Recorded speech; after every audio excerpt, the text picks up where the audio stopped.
네, 오늘은 역대하 30장 1절부터 12절까지 하나님의 말씀 나누겠습니다.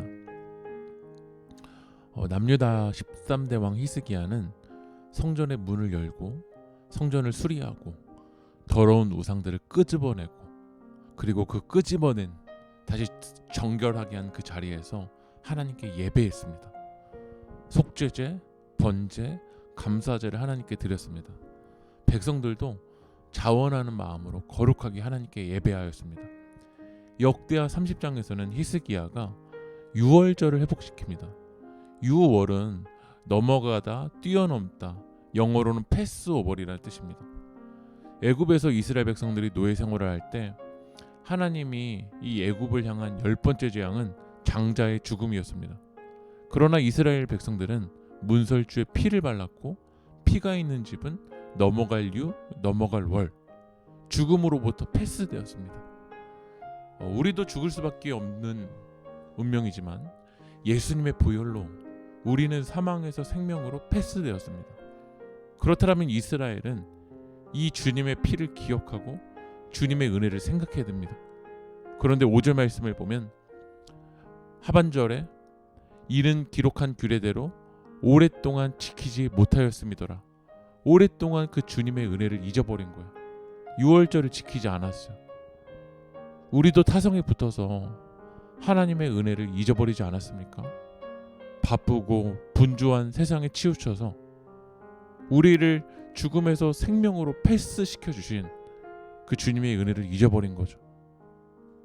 그리고 오늘 본문에서는 유월절을 오랫동안 지키지 못한 이유에 대해서 3절에 이렇게 이야기합니다.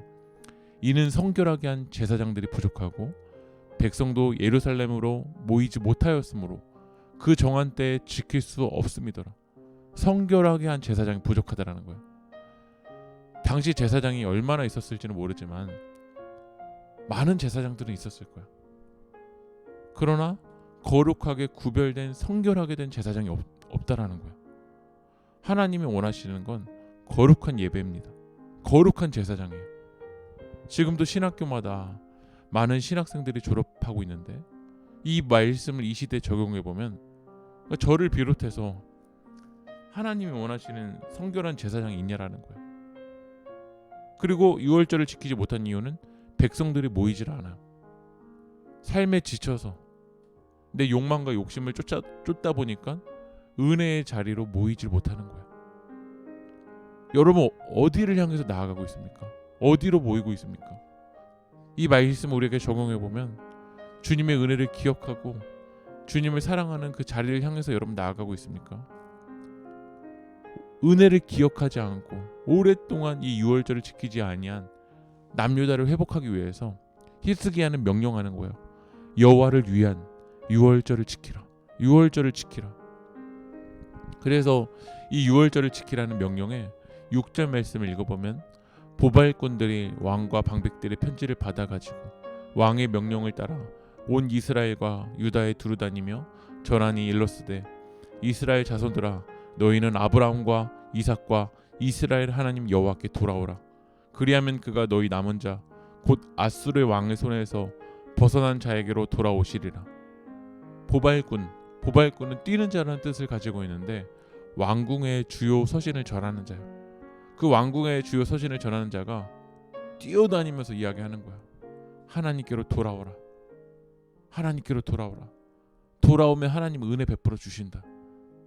지금도 하나님의 사람들을 통해서 우리에게 메시지를 하나님이 전해주시는 거야. 돌아와라. 정말 전적으로 주님께 돌아와라. 여러분, 돌아온다라는 건 뭘까요? 7절 말씀을 보면 너희 조상들과 너희 형제같이 하지 말라.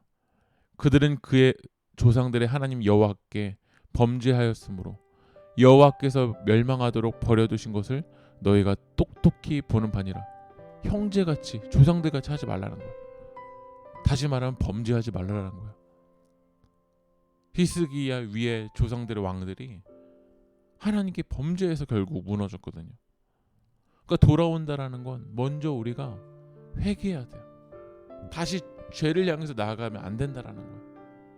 그리고 8절 말씀 보면 그런즉 너희 조상들같이 목을 굳게 하지 말고 여호와께 돌아와 영원히 거룩하게 하신 전에 들어가서 너희 하나님 여호와를 섬겨 그의 진노가 너희에게서 떠나가게 하라. 조상들처럼 목을 곧게 하지 말라는 것은 이제 더 이상 교만하지 말라라는 거야. 교만하지 말고 바짝 엎드려서 우린 여호와께 돌아와 하나님을 섬기고 하나님을 예배해야 됩니다. 왜 우리가 목이 곧게 되냐면 내가 왕이 되려고 하기 때문에 그래요. 우리는 왕의 자리에서 내려와야 돼요. 우리 삶의 주인, 우리 삶의 왕은 오직 하나님이세요. 그래서 우리는 왕의 자리에서 내려와서 바짝 엎드려 하나님을 경배하고 주님을 섬겨야 됩니다. 전적으로 정말 하나님 앞에 돌아올 때 9절 말씀을 읽어보면 너희가 만일 여호와께 돌아오면 너희 형제들과 너희 자녀가 사로잡은 자들에게서 자비를 입어 다시 이 땅으로 돌아오리라. 너희 하나님 여호와는 은혜로우시고 자비하신지라 너희가 그에게로 돌아오면 그의 얼굴을 너희에게서 돌이키지 아니하시리라 하였더라. 여러분들이 하나님께 돌아오면 하나님이 은혜 베풀어 주신다라는 거예요. 하나님이 자비의 손길로 역사하신다라는 거예요. 여러분 돌아오십시오. 은혜를 기억하는 그 자리로 돌아오십시오. 목을 곧게 내가 왕되어 있는 곳에서 다 전적으로 주님 앞에 회개하고 하나님 앞에 돌아올 때 오늘 하루도 여러분의 삶 가운데 하나님이 은혜 베풀어 주실 줄 믿습니다. 기도하겠습니다. 하나님, 오랫동안 주님의 은혜를 기억하지 않는 저의 모습을 주님 용서하여 주시옵소서. 오늘 이 시간 주님 앞에 돌아와 주님의 은혜를 기억하고 전적으로 회개하고 엎드려 주님만 경배하는 믿음의 백성 되도록 성령님 인도하여 주시옵소서. 이 모든 말씀 예수 그리스도의 이름으로 기도합니다. 아멘.